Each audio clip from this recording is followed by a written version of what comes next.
And the first thing that happens is a cop car comes out of nowhere and starts chasing after me. They chased me down, pulled up next to me, and started yelling at me, thinking I snuck into the festival.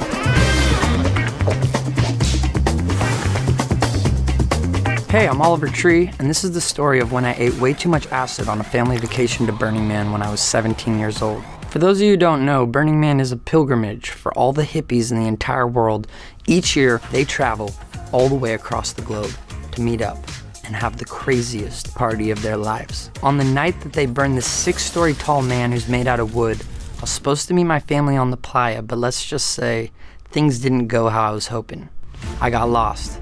I had a shitload of acid that I was supposed to share with my family, but I couldn't find those suckers. So what did I do? I ate it all myself. When the acid started kicking in, I started getting hungry, so I looked in my bag and all I had was 1.5 ounces of Thai benzie mushrooms and some brownies. So I ate the brownies, but I totally forgot there was a shitload of weed in them. That was right as they were about to burn the man, and I started feeling extremely paranoid. Something wasn't right. I watched a camera crew gather around me as my delusional ass thought I was giving a speech about Burning Man.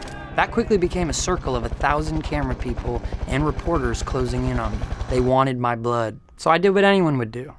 I hopped on my big wheel chopper bike and started pedaling as fast as I could to get the hell out of there. Out on the playa, it gets very dusty and very sandy, so I'm riding this thing. I got low air in the back tire. This little baby blue Stingray can't make it. I ditched this thing. I started running full speed. My body started overheating at a ridiculous rate. I started ripping my clothes off. I'm naked. I'm running. I'm going. Throughout my entire high school experience, I had done acid about 50 times. I never experienced anything close to this. I watched my entire life play out before my eyes as I ran. I started in my childhood.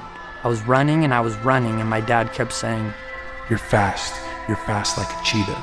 That was the same thing he used to tell me every day when I was a kid racing bikes. And in my vision, me and my druggy friends were snorting lines of God knows what, turning into warped out monsters looking like Sloth from the Goonies. As I continued to run, I watched myself turn into an old skeleton drug addict man who was left to die all alone. I saw devils and I saw angels. I couldn't escape them. I thought I had overdosed. I was completely convinced I died. I saw a photograph of my naked body on the front page of the newspaper with the title, "Boy Overdoses at Burning Man." At that moment, I was immediately transported to my own funeral where I watched all my family members crying. I'll never forget hearing my uncle say, "He was such a good boy, but he did so much drugs." I thought my brain was destroyed, but my body was still going, so I laid on the desert floor and smashed my head against the ground, trying to open it up, ripping my hair, trying to pull my brain out of my head. I stood up and I started running, but I couldn't see shit, so I literally hit the fence on the outside perimeter of Burning Man. My entire body was covered in cuts. It was a fucking bloodbath.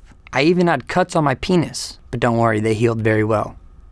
I ended up running naked through the desert for hours. I was out there trying to find my family. I was out there trying to find God. This was no man's land, an empty desert for hundreds of miles. I very easily could have died. Eventually, I came down enough where I stopped hallucinating and I could finally see for fuck's sake. So I ran a few miles and finally arrived back to Burning Man. When I hopped back over the fence, this time I could actually see it. And the first thing that happens is a cop car comes out of nowhere and starts chasing after me. They chased me down, pulled up next to me, and started yelling at me, thinking I snuck into the festival. I said, "Bro, we're in the fucking desert, and I have no clothes on. How would that even be possible?" Next thing I know, I'm running butt naked through a party of 70,000 people. Big rubber ducks driving by me, discotheque pirate ships. I'm thinking, hey, this ain't so bad. But after the acid wore off, I was so fried out of my gourd that I couldn't even remember where I was camping. At that point, I was freezing my tushy off, and I was completely covered in cuts. My head felt warped from trying to pull my brain out of my head, and my feet were bleeding. But yet again, my penis only had mild damage. I was at the point of breaking down, full meltdown mode, when out of nowhere this woman, who was about 8 feet tall, came up and asked if I was okay. I told her, "No, I'm not all right, ma'am." So she took me back. She gave me some water, she gave me a cookie, she gave me this badass cloak. She nursed me back to health. That woman was a true legend. She saved my life. And if you're watching this, lady, reach out, because I want to give you an all-expenses-paid vacation to the Bahamas. And if you want the cloak back, don't even bring it up, because that's my shit. And that was the last time I did acid. But kids, if you're watching this, don't do acid, unless you want to end up like me, a badass dude with a badass haircut. Tales from the